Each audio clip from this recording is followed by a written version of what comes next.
this year. First pitch swinging, line drive, he's done it. John Means has no hit the Mariners. They go! Brown fakes, dishes, Kyrie going for the 50-piece. Irving has 50! Pressure from the Steelers. Mayfield in trouble, and he's going to be taken down. Who else but T.J. Watt? First downs on this drive. Heineke, end zone, McLaurin, touchdown! Torres drives that ball center field, hit deep, going back near the wall. Wilkerson, maybe, nope, goodbye, home run. Get him out of there! Don't throw to him. I never seen anything like Put it. up four fingers. I've never seen anything like it. He is just tearing the Orioles apart. Jonathan Taylor, goodbye, touchdown, Indy, as he crossed the tape at the goal line. 78 yards. And here we go. All right, boom, we are live for Mock Draft 2.0. Don't laugh at me there, Norms. This is an exciting time. We are 48 hours away from the 2022 NFL Draft, and Normie and I are spicing it up a bit for Mock Draft number 2. Thank you all for the support on Mock Draft number 1. Awesome to see the views there. But for Mock Draft 2, we are going to be implementing some trades. Wherever either of us feel a trade could happen, both of us are going to have to adjust if we're on the clock when the other person decides to do a trade. This is exciting, Jesse. I mean, what are you thinking here? How are you? I mean, I'm good. I'm excited for the draft, obviously. I think it's going to be interesting. You know, how many trades? Are we going to see a lot of trades this year? Are we not going to see a lot of trades? With a not quarterback heavy class, I'm leaning towards less trades, but you never know. No, you're right. It could be, you know, if the rumors are true and Kayvon Thibodeau slides, does someone trade up for him? Kyle Hamilton, same thing. So I do agree with you. Unless maybe if Malik Willis doesn't go to Carolina, I think you could see a team like the Saints or the Steelers trade up. But it's tough because they have to really feel that Malik Willis is their future franchise quarterback if you trade up for him. But we'll because you're most likely having to trade another first round pick.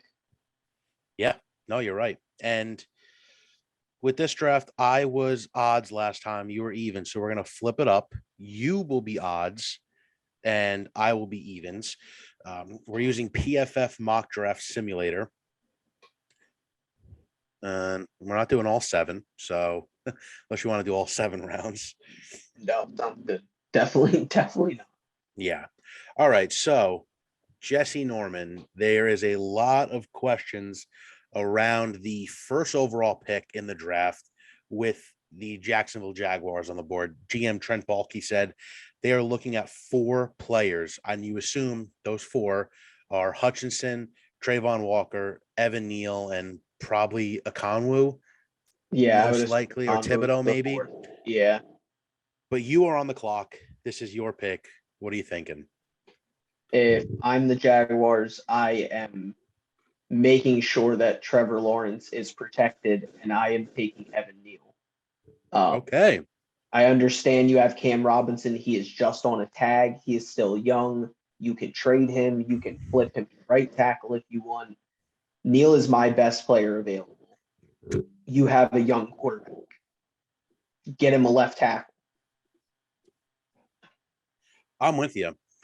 You know, Evan Neal, he went to the big school. Alabama players nowadays are, you know, they always work out. Basically, the bust rate is very low, and you know, some sources saying that Doug Peterson might want to beef up the offensive line. You have your franchise quarterback. You need to protect him at all costs, because we saw that was the big one last year, that they had some trouble protecting old Lawrence there. Now, the real question is just going to become, you know, does ownership step in potentially and overrule his GM and pick a defensive end like Aiden Hutchinson or a Trayvon Walker, who has just flown up boards. Yeah, I mean, an offensive tackle majority of the time, isn't a sexy number one overall pick. But I mean, Neal is a special pass protector, which we know they're going to want to throw the ball and keep it in Trevor Lawrence's hands. Mm-hmm. He is also a physical freak who is like 6'7", and I think has like the longest wingspan to come into the NFL since like Von Miller or something like that. Like his wingspan and the length of his arms are just absurd and is only going to make him an even more dominant pass protector.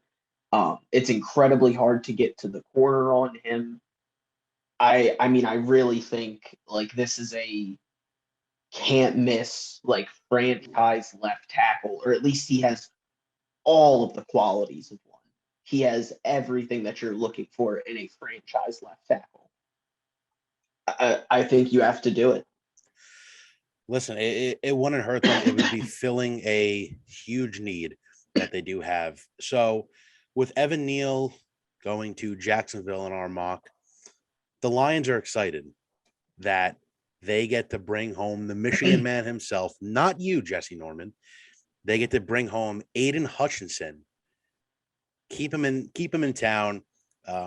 Hutchinson the entire offseason was rumored to be number one overall. Just an incredible season with Michigan, a game record. Maybe not the bona fide number one prospect or number one overall pick that a lot of people like, but he plays with intensity, can get after the quarterback. Could be a captain within his first few years. And Detroit's happy that he falls to them at number 2. Yeah, if Hutchinson is there at number 2 for the Lions, I run up the card. I think he fits that defense perfectly because I like him as a standing up player more than, a hand in the ground. I think that's where he thrives better. He can use his lateral quickness a little bit better that way because I don't want it to seem like Hutchinson's like a bad athlete. He is not. He's not at all. He's a good athlete, but he is not Trayvon Walker and he's not Kayvon Thibodeau. He is much more refined than them and uses his lateral quickness a lot more, and I think is a better run defender. I think he would be an absolute perfect fit in Detroit. Recently I've come around maybe on him. I mean, he honestly could have that really high ceiling, but I think the big thing about Hutchinson is that day one, he's going to come in. You're probably counting on him getting 12 sacks or, maybe 20 tackle for losses, or he's going to be a defensive leader for you. The floor on Hutchinson is what is so big because like at his floor, what you're looking at is a double-digit sack guy, or at least what he's supposed to be, as long as it doesn't, the wheels don't fall off. But it's the safety factor for Hutchinson that really puts him in this category.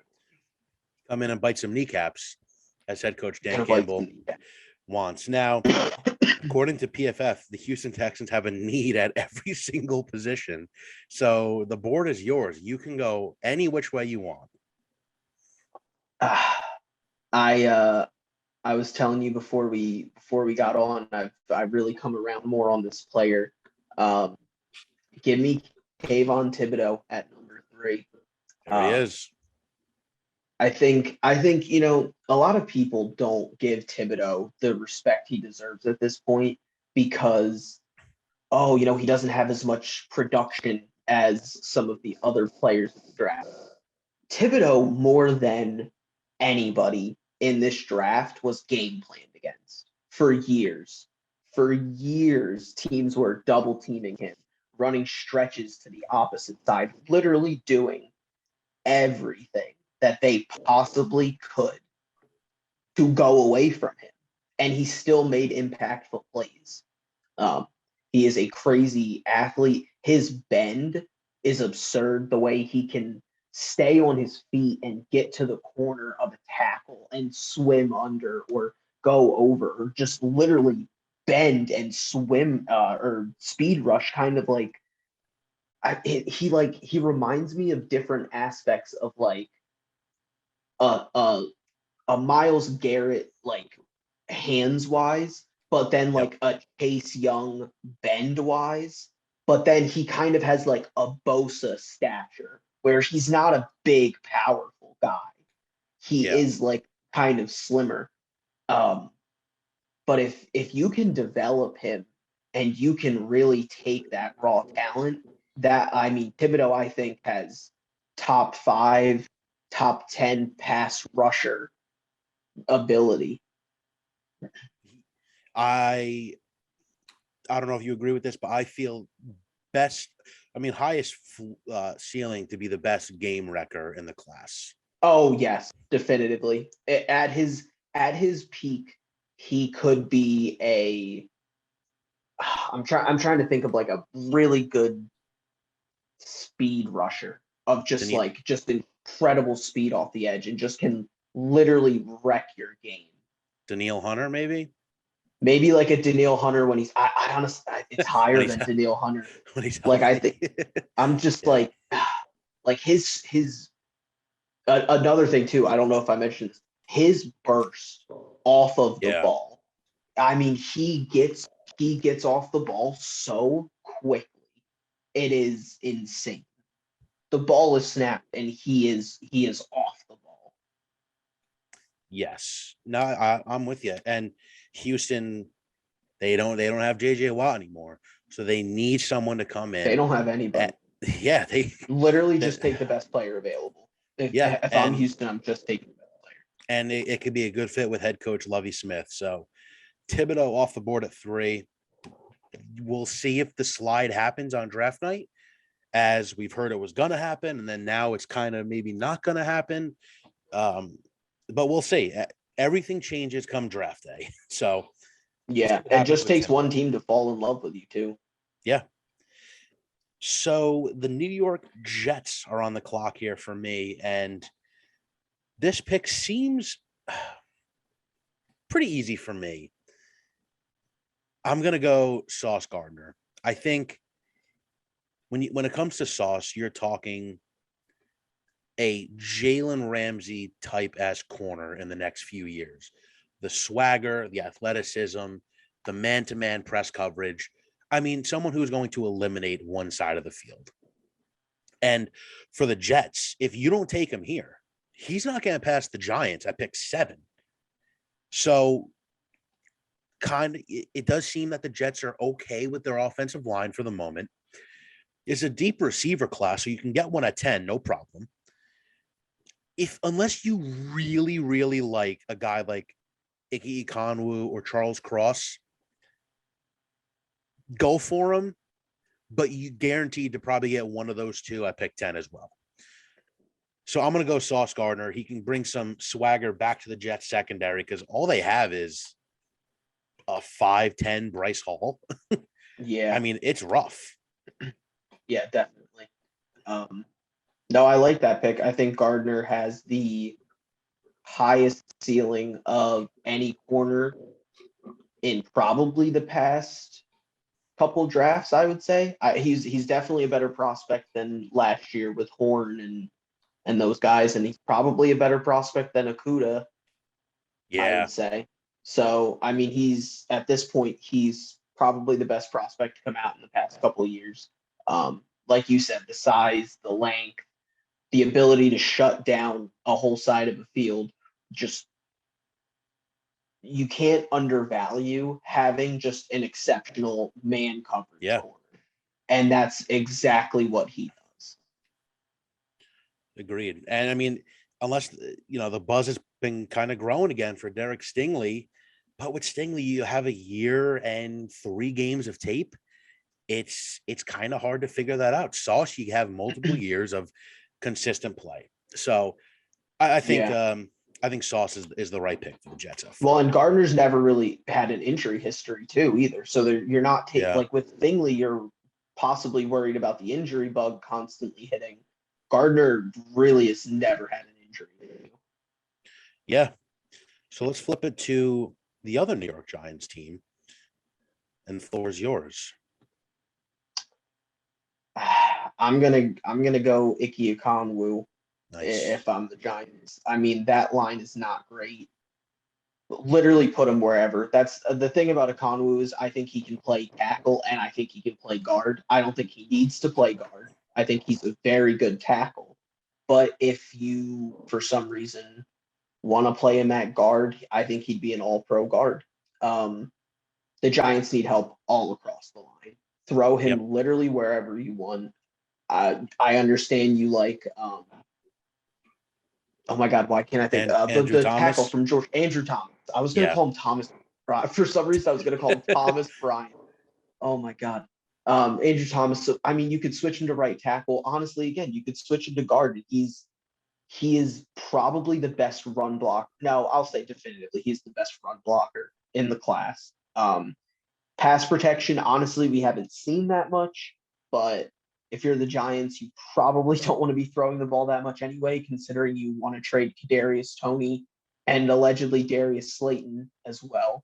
So you might as well just lean into the ground and pound and take the best run blocker in the class. I'm with you. They need all the help they can get on the offensive line. This is a make or break year for Saquon. Quarterback situation, they're going to roll out Daniel Jones potentially for this year, at least probably start the season. So just continue to build up front with the big boys. So Ike Ekwonu goes 5. Now 6 is interesting because you really you want to say quarterback here, but more than likely the rule era is going to be over at the end of the season when they get 5-6 wins.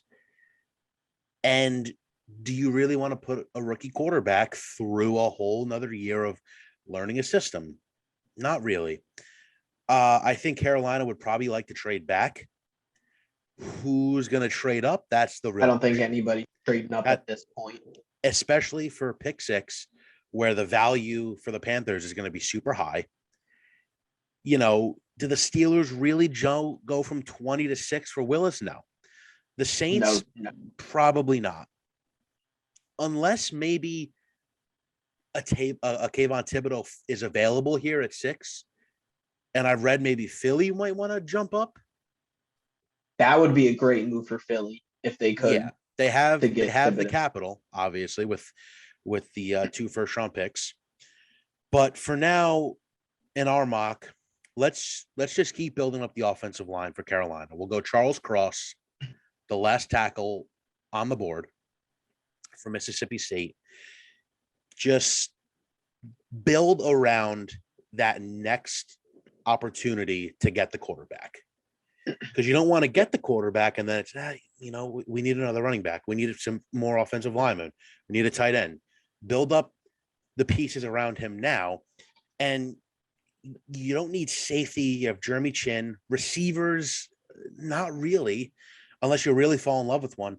You have J.C. Horn from last year. You traded for C.J. Henderson, and you re-signed Dante Jackson. So corner is out of the question. You have Brian Burns off the edge, maybe another defensive lineman, but not. I just don't think you do that yet. Maybe if they want to stop a Trayvon Walker slide, potentially. But I'm going to go Charles Cross, beef up the offensive line for Sam Darnold, I guess. Sam Darnold for the time being. Yeah.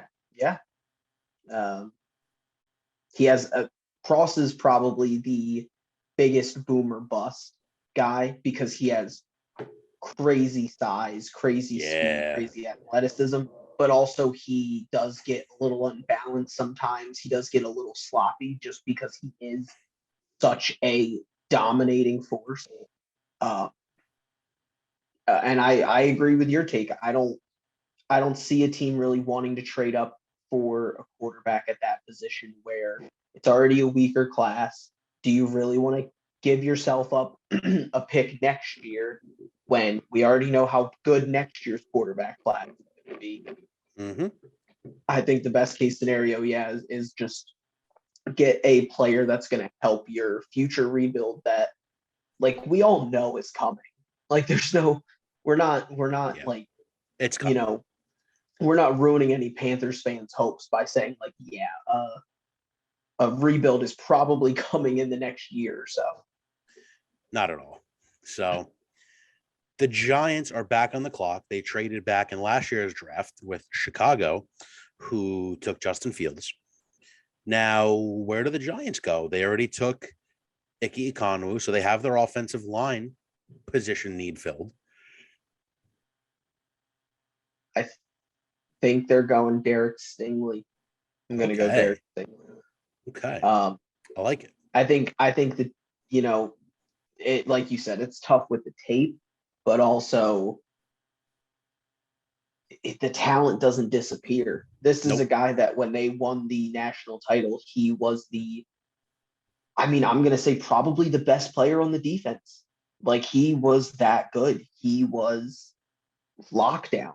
He is great in man-to-man. He can play zone. He can press.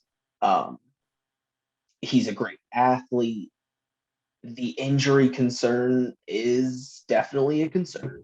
Yep. But also for the Giants roster, they're probably going to move on from Bradbury. I believe probably by now. Definitely.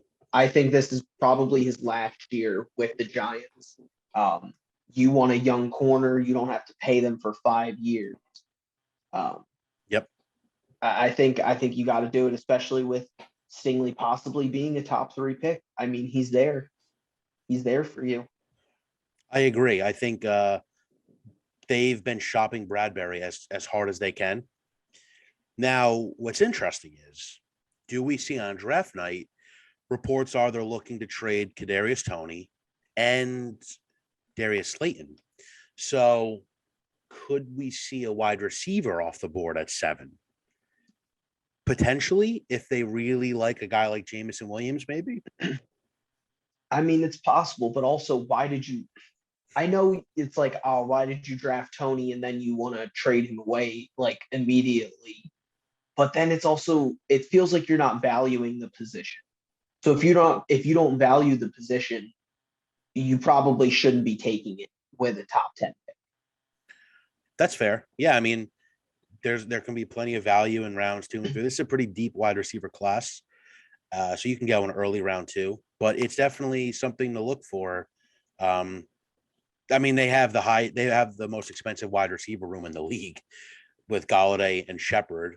They don't want to pay Slayton, obviously, and Toney just kind of seems like a little bit of a head case. Not surprised. Yeah. He's from Florida University, that is. So, but that's definitely something to monitor. But speaking of receivers, I think Atlanta needs to take one here. So I have been reading that they really like Drake London. So I'm going to go Drake like London. Big receivers. Yeah. I'm going to go Drake London here at 8 to Atlanta. They have no receivers, literally no receivers. Do they still have Alameda Zacchaeus, that guy? I don't think so. I think he went somewhere else. Well, I know Russell Gage signed with Tampa. Yeah. And Calvin Ridley's obviously suspended. Yep. From what I've been kind of reading, was a running back originally too. I think so. Yeah. And then they switched him to a slot because they needed to. They used Cordero Patterson in the running back role. So go and get your big body receiver who's got some sneaky quickness. My only knock on a guy like Drake London is, and I don't know if I'm like forgetting somebody, but can you tell me who, London's kind of marketed as a go up and get it guy, but he's not. But here's the thing. What elite receiver in today's game is a go up and get it guy? DeAndre Hopkins. But that's also, he's a great route runner. Yeah. No, definitively. No, I agree. But also, so that's why I'm scared. Of that is, my critique of London is not so much of if he's just a go up and get it guy. It's that at USC, he ran a ton of quick slants, hooks, screens. I don't know if he can actually run intermediate and deep route. Yeah.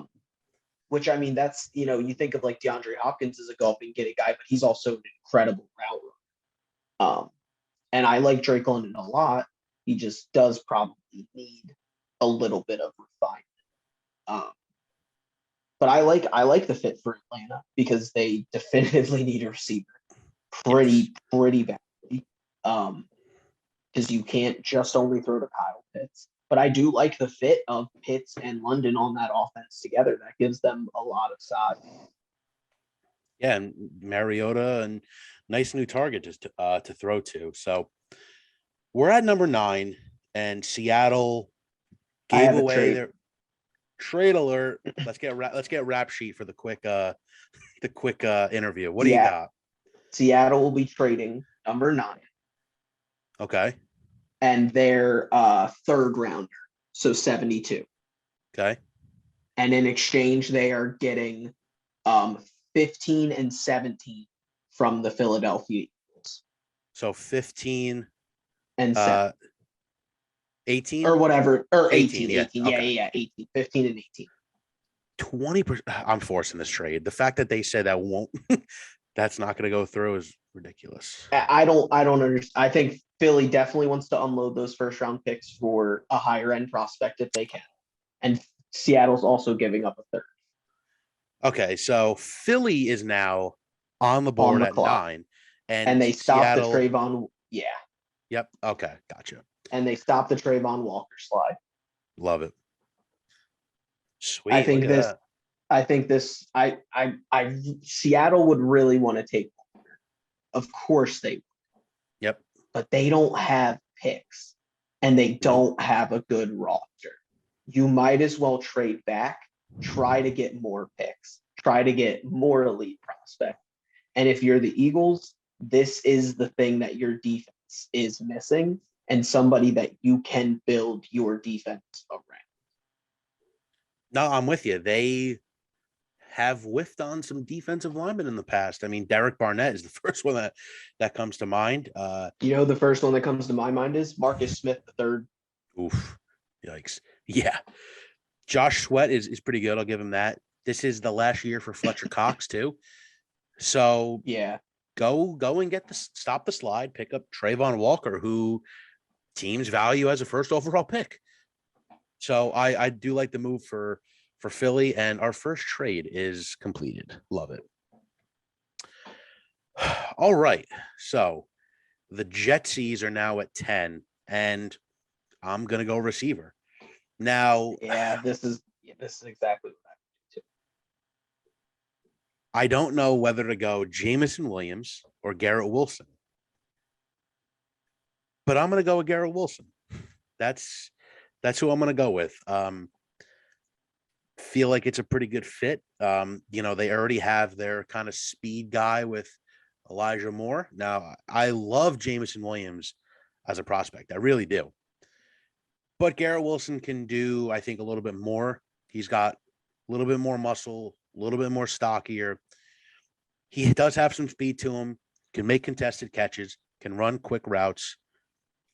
And listen, the Jets need a receiver no matter what. So whoever they go there is going to be an impact player right away. But I'm going to go with Garrett Wilson at 10. Yeah, I like it. They need a receiver. I personally like Williams a little bit more. But Wilson is obviously no slouch. He probably has the most complete game, I would say. He can be a deep threat. He can be a short game specialist. He can kind of do whatever you need him to do. And that's what the Jets need, is a guy who can do whatever they need him to do. Yeah, I'm with you. Right. Now, I'm just going to say this before you pick. I have a trade. Okay, now we're on the same page here. All right. If we have the same trade here, this is something special. I don't think we do. But so I'm trading from Washington from 11. Okay. They're going back to 14 from the Ravens. Okay. 14. The Ravens. Okay. The Ravens, yeah. And let me see. Ravens will give probably third and a fourth, maybe fourth and a fifth. They're moving up 3 spots. So they give up 14, and then 76 is a third rounder. Yeah. Maybe 76 and then like a 6. Do 76 and 141. Okay. I think that should be good. Okay. So the Ravens are now on the clock. But let me say this. My trade would have been if Kyle Hamilton was not on the board. Like if Kyle Hamilton's on the board on draft night, Washington makes that pick no matter what. Yeah. Look out for the Chiefs to package 29 and 30 to move up here for a receiver that they love. I totally agree. I've seen they like Olave. They can get that speed guy back. So I think if Hamilton's off the board and Stingley's off the board, I think that could be a move to watch. I am going Ravens trading up to grab Jameson Williams. Okay. Oh, that's so good. That's dirty. I think you fully go all in on putting as much talent as you can around Lamar Jackson, and you're picking at 14. Is Williams still going to be there by the time you're at 14? You don't risk it. Honestly, probably doesn't get past Houston at 13. Yeah, so I think you have to make that move. Like you said, the Chiefs might want to move up here and there. If you're Washington, I think you easily accept a call on a move back. I think there are great fits for Washington, that they don't need that 11th pick. They can get at 15, 16, 19, 20. I think there are a lot of fits for Washington that makes sense. From what I've read, Washington is interested in moving back for the right package. That's why I think a Chiefs deal for 2 first-round picks would be very beneficial due to the deep wide receiver class, and you can get some value at picks 29 and 30. But definitely I would not rule out a trade back for Washington unless, like I said, I think Kyle Hamilton's on the board. So I like the pick there. Now, the Minnesota's on the clock here, and do we stop the Kyle Hamilton slide? I don't know. I feel like they could use another safety, but they really need a corner. They do. Just off the top of my head, Trent McDuffie's the top corner available here. So that's probably who I'm going to go with. So, yeah, I'm going to go Trent McDuffie. They need a corner. Might as well get the best one available because you don't know when you're going to get one again. They have Harrison Smith. You could maybe want to draft Hamilton to maybe take the place of Harrison Smith because Hamilton could kind of play all over the defense, but at the same time, you have Anthony Barr, you have Eric Kendricks.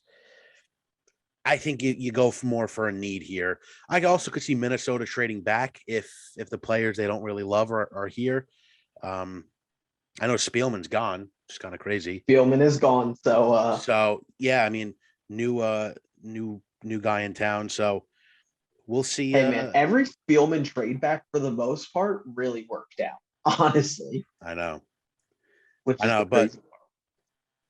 so I'm going to go with Trent McDuffie. Yeah, I mean it's a need. I don't love any of the corners left. I like them. I don't love them. He's a really good man corner. He is a really good man corner. I will definitely give him small that. Too. He is a little undersized. 5'11". He might be able to learn from Pat Pete. So, but at this pick with the Texans, we stop the Hamilton slide. Bastards.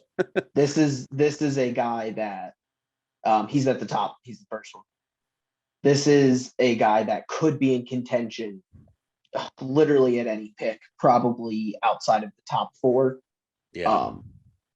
The slow 40 time did not, help exactly his case, but his game speed is much faster than the 40 time. This is it's funny that Earl Thomas just started making news again about wanting to come back to the NFL and everything after taking the year off, because Kyle Hamilton reminds me of Earl Thomas, of just a incredibly rangy safety who the ball goes in the air and you're like, oh, there's no way the safety is making a play. And then somehow, some way, he gets there. Yeah. Yeah. I mean, I think this is the last point that Kyle Hamilton can be on the board. But that's okay. Yeah, no, I'm with you.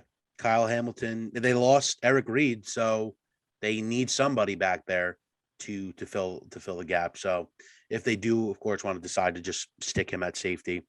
They have Karlaftis, so I do not Karlaftis anywhere near that high. Yeah, Bernard Rainman, number 18. That's your boy.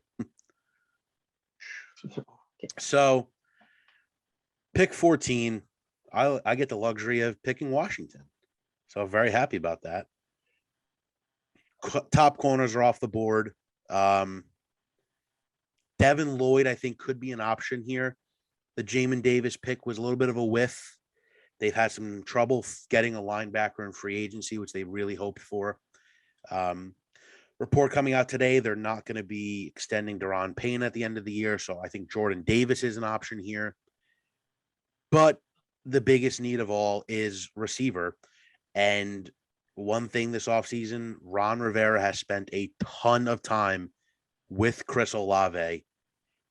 So I think that's going to be the pick.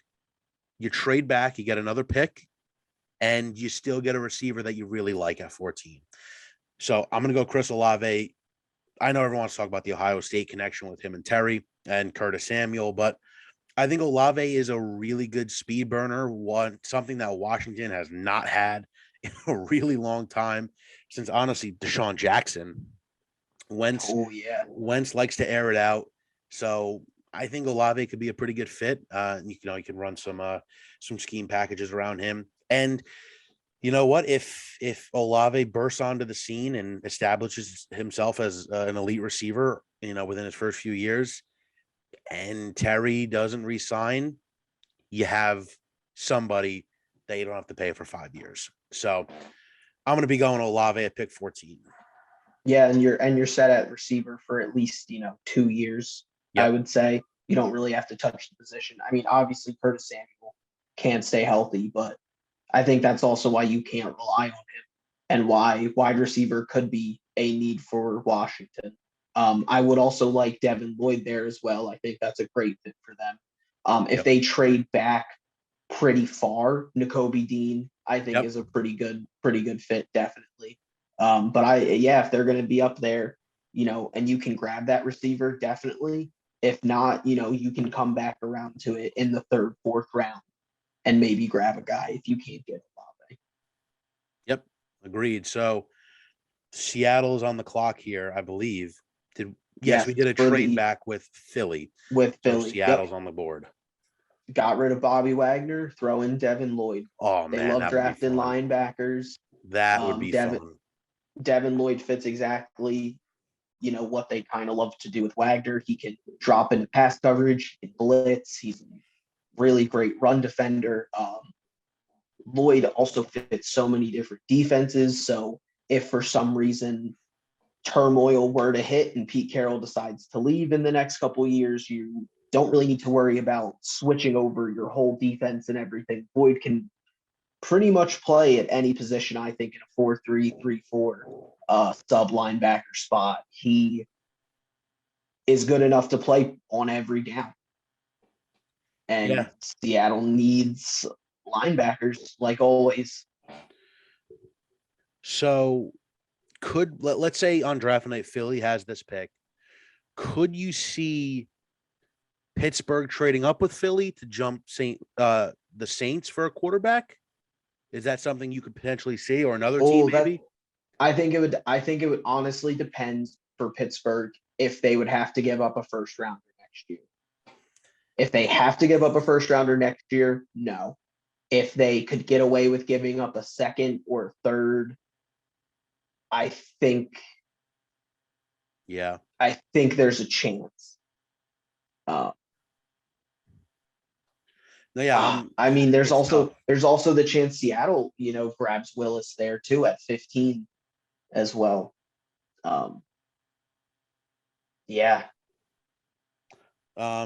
Not really breaking news, but per Tony Pauline, a league executive told them that he is expecting Deebo Samuel to be traded to the Jets for a deal involving the 10th pick.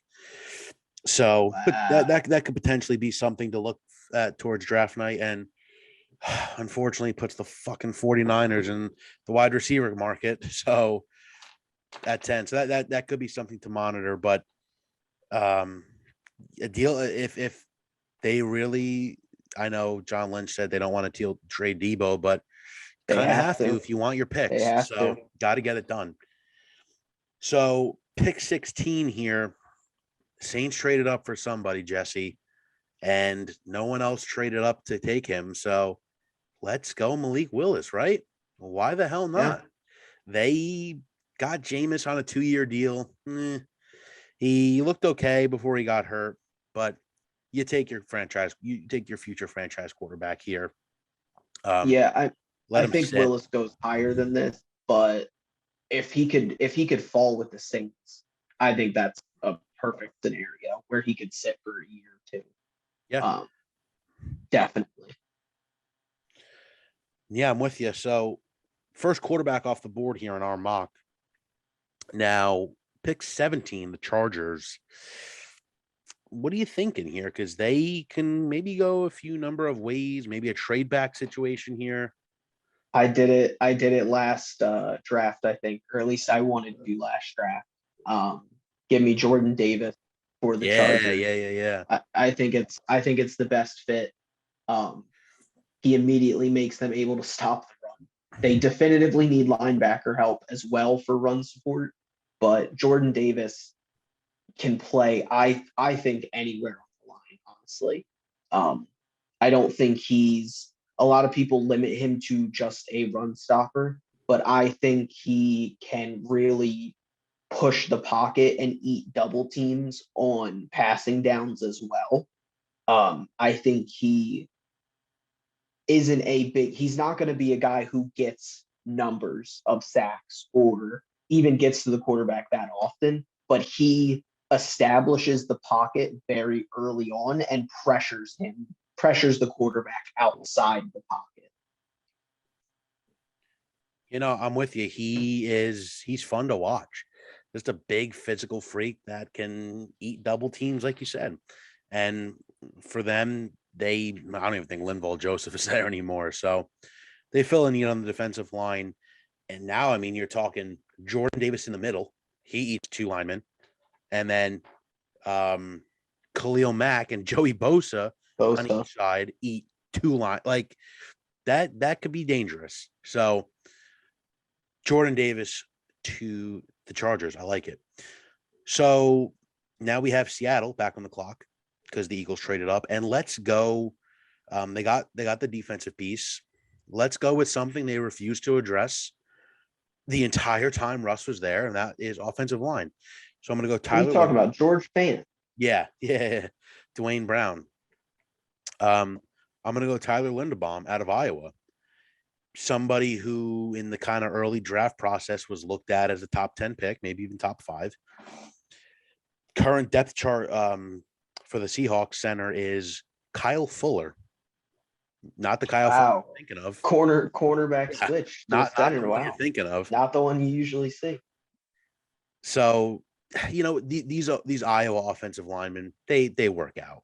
They corn for breakfast. They're big and they're physical. Well, I mean, and they know how to run block. And yes, what does a Pete Carroll team want to do? They want to run more than anything. They want to run. So I think that's a perfect fit for them. Love it. Now, the Saints are back on the clock here from an actual real life draft trade. So have at it. I think I might do a trade here. Okay. I think. Show me what the Titans have. They've got a first, a third. This looks to be a fifth or fourth. All right. We'll do a first. Their first. We'll do 131.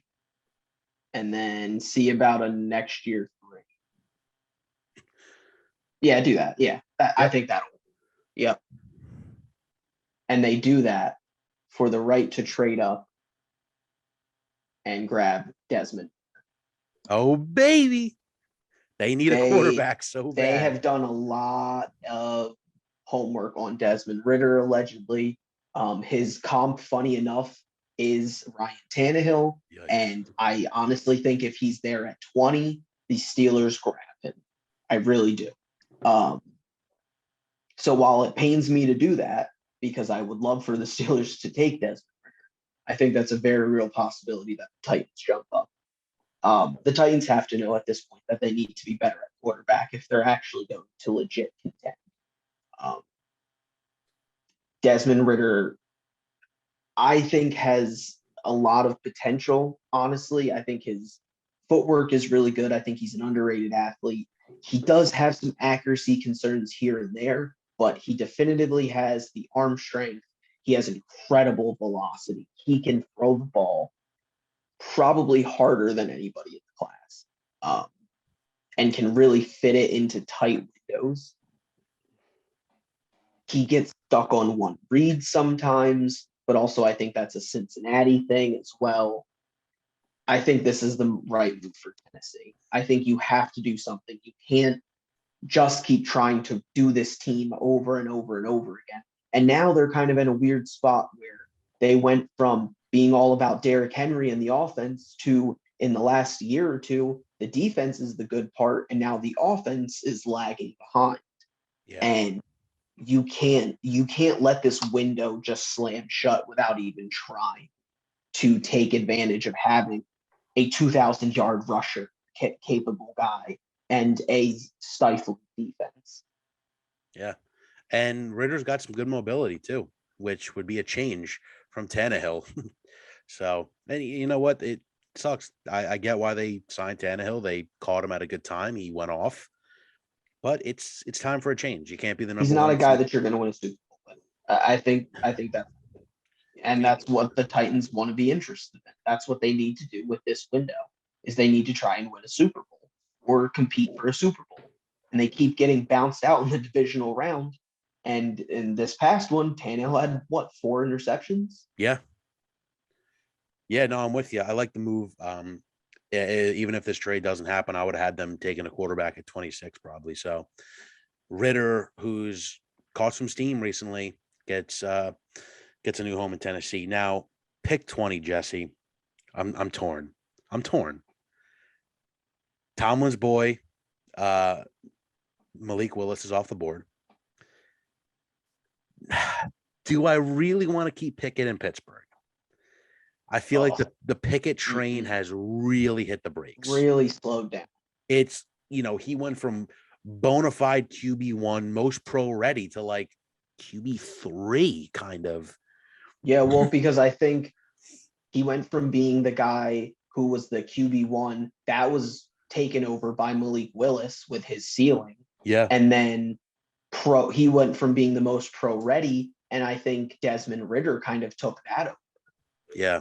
So now it's kind of like he's in this weird position where, honestly, I don't even have him as QB3. I think Howell has a higher ceiling. Yeah. That's why I'm going to go with a corner, Andrew Booth. This is exactly who I would pick now. I would be between Andrew Booth or Zion Johnson. And I think I would go Booth. He's a great man corner. And the Steelers love man corners.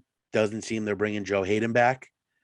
They need somebody. They need another young corner. Tomlin can churn out corners like nobody else. So I think Booth is the right fit. Offensive line, Steelers always can use one. But I'm going to go. There's not a prospect that I love that late. You could probably get a guy in the second round. Like I said, Zion Johnson probably be the highest I would go.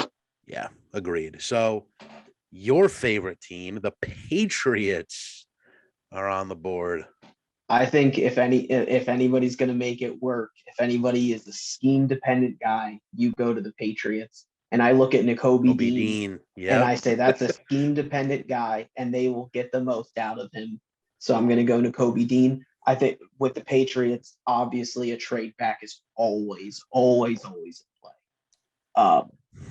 But I think if Dean's sitting there, you have a need at linebacker. It always helps to add speed, and especially a guy who can be a leader of the team. That's huge. And like I said many times, Dean is scheme dependent. He's very scheme dependent. But that is what the New England Patriots are built for, is scheme dependent guys. I'm with you. I love the fit. I mean, he would be Belichick's guy. I think that's pretty obvious. He was George's guy, a leader, and I think he'd step in and fill the shoes just for Bill correctly. So a little bit of a slide here. People kind of expected him to be linebacker one. The linebacking class is really nobody's talking about it. I mean, yeah, all it is like, Nakobe Dean's super smart and a leader, and Devin Lloyd's a tackle machine and a physical freak. That's kind of really all you hear about it. And and then the drop off is really bad. So 22 here, the pick. I'm gonna break the streak. They lose out on Devontae Adams. They dump him to this is the Raiders pick, by the way, for Devontae Adams. Valdez-Scantling's gone. You kind of look at the receivers left, and I like Treylon Burks, I do. So that's where I'm going with this pick. He's been someone that's fallen off a little bit. He's got really good release, really good body size. He has that sneaky quickness, but he also is a go up and get it type guy. Similar body frame and footwork, maybe to a Devontae Adams. So I think the Packers need a receiver here no matter what.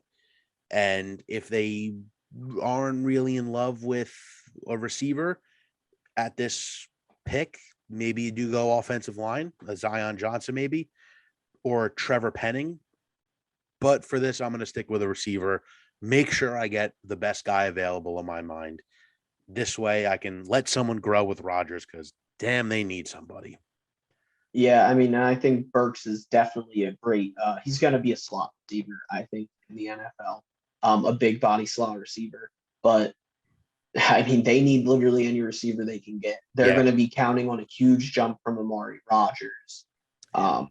Lazard, I mean, is Lazard a legit, starting receiver? We don't really know. Tunyon's coming back from injury. Yeah. They have great running backs. They have really good running backs, but they desperately need to take a receiver. Yeah, I'm with you. Love it. Arizona, Zion Johnson on the board. Yep, Give me perfect. Zion Johnson. They need as many guards as they can get because Kyler is really, really affected from pressure up the middle. They can't keep letting him get banged up the way that he does. He's already unhappy and wants a lot of money. So, I mean, I guess you need to figure out that saga anyway, but regardless of if Kyler's there or somehow, some way, even if he's not, it's probably better to get better on the interior of the offensive line anyway. Considering you let Edmonds walk, you're running with James Conner as your primary running back. James Conner is a north and south runner. You're going to need the interior of the line to be as good as it can be. I'm with you. That would have been my pick too, Zion Johnson to Arizona. Now, pick 24, Dallas. Maybe a trade back or they trade up earlier, but they lost La'el Collins. So let's go with, where is he? Trevor Penning. I think Trevor Penning is a mauler, someone who they can really like. So they obviously need the offensive line help. This of old brick wall defensive line has kind of fallen off a bit, and you could play him at either tackle spot because Tyron Smith is obviously still great, but he's always hurt. And Conor Williams, you drafted as a tackle and moved him right to guard.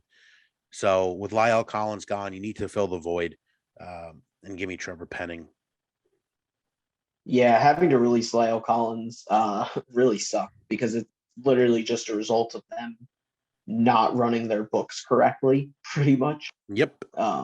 Same reason why they had to get rid of Amari Cooper. They are just putting too much money to the wrong players. But yeah, when you're doing that, when you're paying players who are often injured or aren't giving you the same production that they should be. You need to draft really important positions, and you're relying on young guys in those spots because you can't afford it otherwise.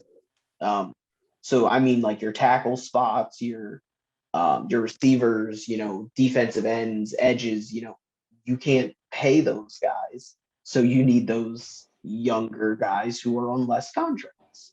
Yep. So it makes sense for Dallas because maybe they can pay Penning in 4 or 5 years because by then, hopefully, they're out of cap help. You can only hope.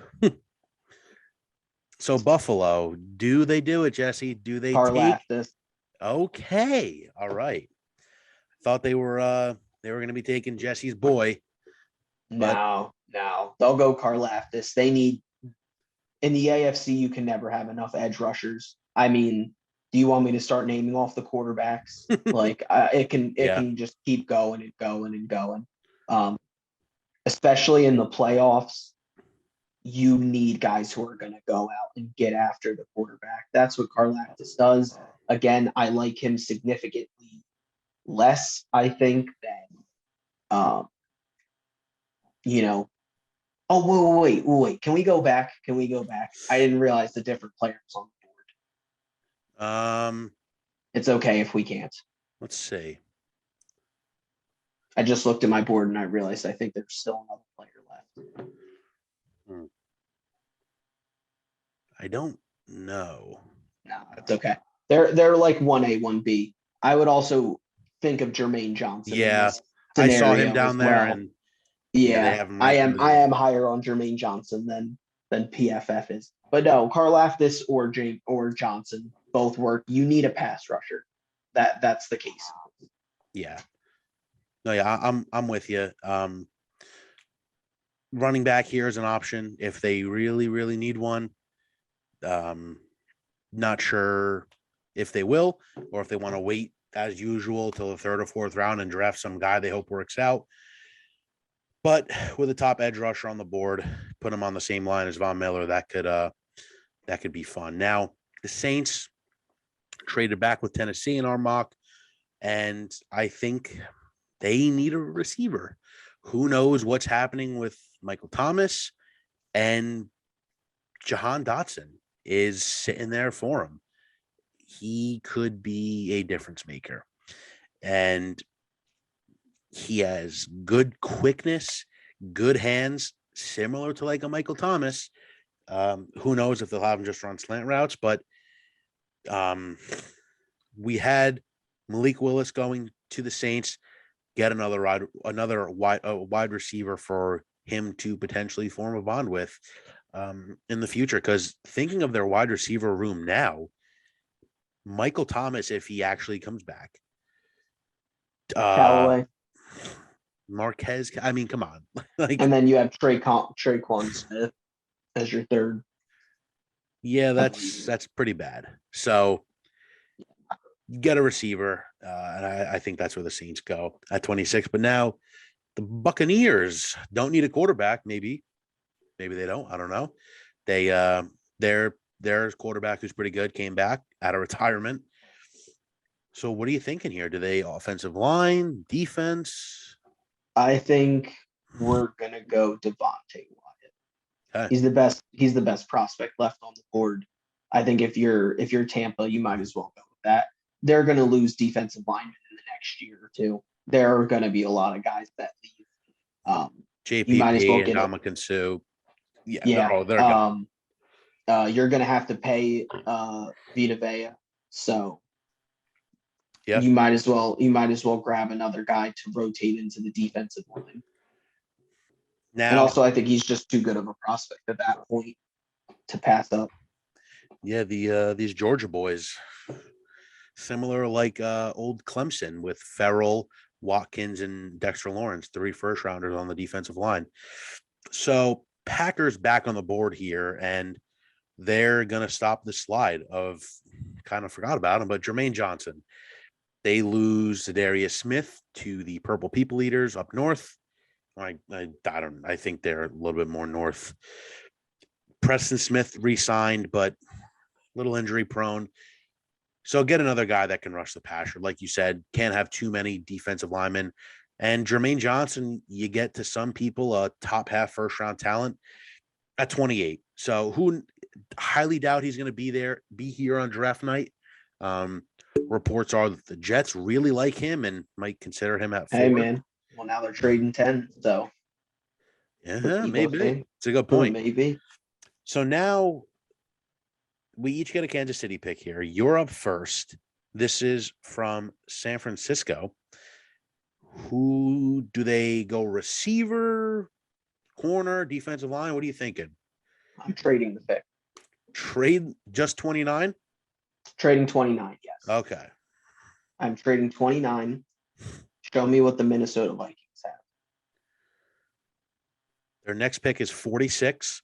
And they have So 77. 46. Okay. We'll do 46, do 156, Okay. and maybe next year 4th. I feel like the Chiefs would be interesting. Second round pick, a 4th, and a next year. And then a 4th. next year 4th. Yeah. Yeah. All right. I think that. Hopefully, wow. All right. Look at that. The PFF machine. PFF trade machine approved. Yeah. And the Vikings trade up gunslinger. Sam Howell. There it is. I knew it was gonna be a gunslinger. I knew it. The 5th-year option.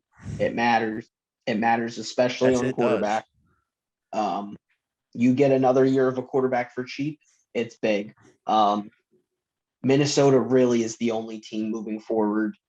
I think that doesn't have a quarterback plan and also is like weirdly like not good. Like they have Kirk Cousins and he's getting older and they know that he isn't going to be the guy for them much longer. Yeah. But also he doesn't have any room to grow. I think it's such a weird situation. I think they need to get out from under that soon enough. Howell is an interesting guy because I honestly think if he was probably 2-3 inches taller, we'd be hearing Josh Allen. But because he's 6'2", 6'1", check his height. I think he's 6'1". 6'1". Yep, and he might even be like 6 foot. I love how they use like an interview photo as his picture. But I mean, he lost 2 legit running backs this past year, in Michael Carter and Javonte Williams. He lost a receiver, and they were asking a lot of him at UNC. He didn't have a great year, but I think there's still stuff there. He has a huge arm. He can be very accurate. He is a little smaller, but I think he gives you a little bit more of a ceiling than a guy like Kenny Pickett. And if Pickett is sliding, I would like to say my biggest knock on Pickett is this man does not throw to the sidelines.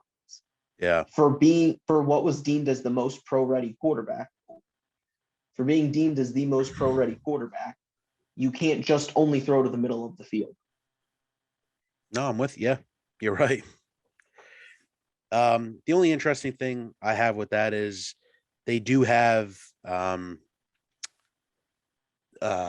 Mond. I don't think they like Mond at all. Yeah, it doesn't seem like. I mean, it doesn't. Zimmer they literally him. healthy scratched him multiple times last year, and we're letting. I think it was Garrett Gilbert or whatever back up. Yeah. I mean, come on. No, I'm with you. They and this has to be the end of the Kirk Cousins run. I mean, he was the last piece they needed, and it just did not work out. So I like it. I do. And interesting that you go Howell over Pickett and Corral. So Howell's been a little sneaky. He's been quiet. I think Howell has the most room to grow out of those guys. Corral is the quarterback that is the most scheme dependent because he ran so much RPO. Yeah, I think if Corral is available in a later round and Seattle can somehow get up to him in the second round, maybe no, the Colts wouldn't because they're kind of moving away from the RPO. But like the Corral problem is he is very scheme dependent for sure. Yeah. Yeah, no. For the record, if the Chiefs didn't trade the pick, I was going to have draft Sky. I was going to go receiver. Couple guys I think. Pickens would be good too. Pickens is good. Mechie,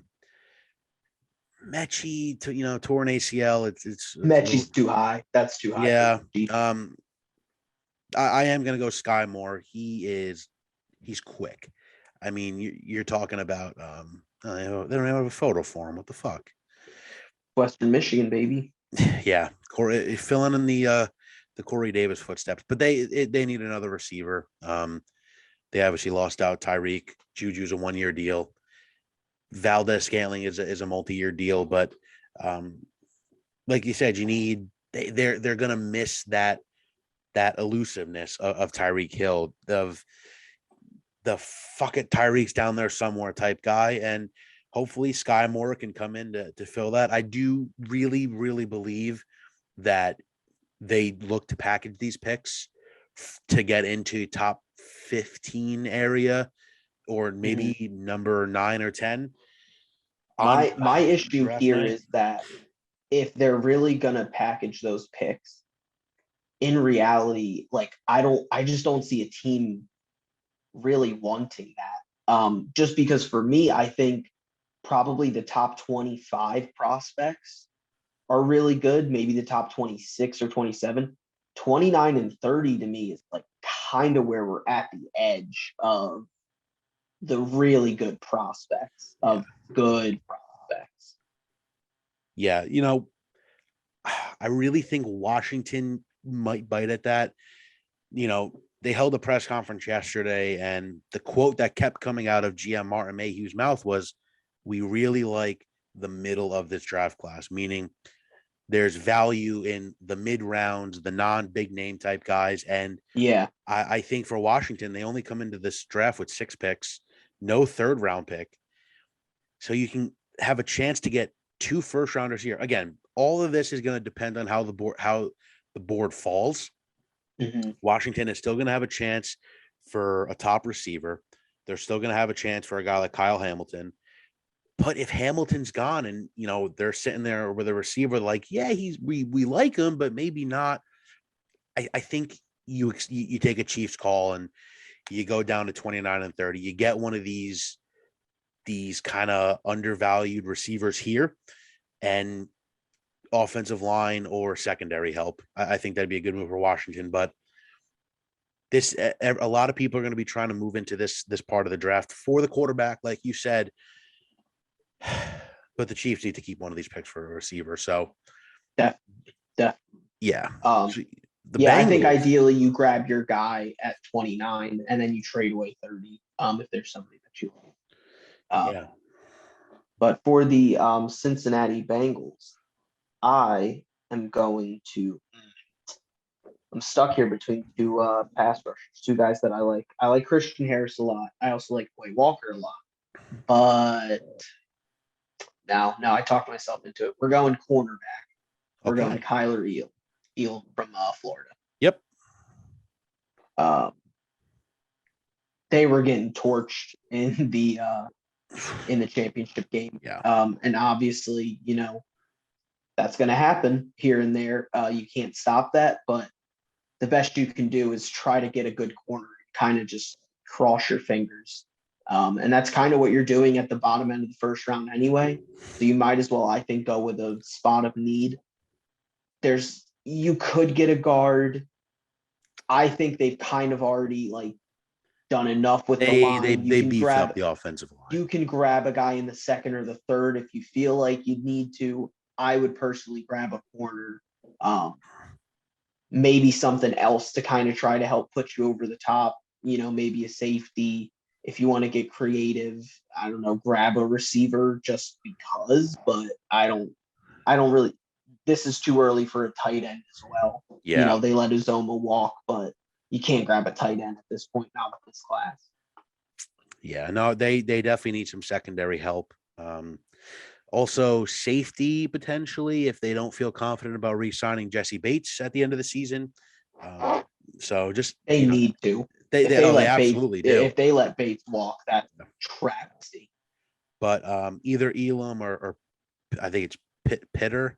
I don't know how to say it, from Baylor, Jalen Pitre or whatever it is, but definitely secondary help needed for the Bengals. Now, pick number 32. We made it, the last pick of the first round. The phone's gonna be ringing. The phone is gonna be ringing, Jesse. Who's gonna call? Not Ghostbusters. I don't know who's gonna call, but for this mock, I'm gonna keep the Lions in the spot. You said 5th round option. We're going Matt Corral. Taking that. I think future Matty Ice. Future Matty Ice. Wow, Corral goes before Pickett. Who would have thought? Oh, they're gonna grade our draft. Lovely. Oh yeah, sweet. Oh, I'm not paying for that. So well, nevertheless, this is our first round mock draft from Bologna and Norman. Couple trades here and there. Jesse had the Eagles trading up to stop the Trayvon Walker slide. Ravens going up for a receiver. This was fun. I mean, I do think a little bit more on the Matt Corral pick. You don't love Malik Willis enough to go with him at number 2. I know that was maybe floated for a second, but no. You take a more position of need. You need a game wrecker or game changer at number 2. And you don't take that when Malik Willis is going to sit for a year. You have Goff to take over the shittiness for the season. And then you go full out on Matt Corral. I mean, he was having a really, really good year. Got hurt, obviously, in the bowl game. And that was really kind of all you heard of him. It wasn't too serious of an injury, but it did knock him out for a little bit. But I just something about Corral's game I like a little bit more than Pickett. I do. So yeah, I mean, I think that's fair. Again, I think Corral, I don't want to say he's team dependent, but he definitively would need to sit a year or two if he's not running an RPO offense. Yeah. Yeah, I mean, they have a couple pieces there in Detroit for Corral. I mean, Amon-Ra St. Brown's pretty good. DeAndre Swift's pretty good. I think they signed DJ Chark too. Funny, I think that was only a 1-year deal, but so we had 1, 2, 4 quarterbacks round 1. Do you see this happening on draft night as well? Because I saw the over-under is 2.5 for quarterbacks taken round 1. I think probably at least I would say 3 get taken, and I think at least 1 gets taken in like the 20s, the 30s. I think Willis goes top 15. Yep. I think Ritter has the potential to go top 20, but probably falls in around between above 25. And then I think somebody will sneak in the last couple picks to either grab Howell or Pickett or Corral. And I think if someone doesn't trade up, I think the Lions at 32 just scream quarterback. Yeah, if all those guys, if all Pickett, Howell, and Corral are there, I think the Lions have to grab one. And then they get the benefit of literally picking again 2 picks later. So if they really like the prospect still there, they could still get them. Yeah. Yeah, it's going to be a fun draft. It's going to be interesting these next 2 days to hear who jumps to number 1 maybe on Jacksonville's board. Who knows? I mean, honestly, who the hell knows? But nevertheless, thank you all for listening. Thank you, Jesse, for taking the time to get this done. We hope this one does well. We'll do a first round recap, or we wait till the end of the draft. Do a draft winner kind of draft thing, recap. Yeah. Yep. Fallers and risers. But thank you all so much for listening. Make sure to follow us on all our socials. Have a good one and enjoy the draft.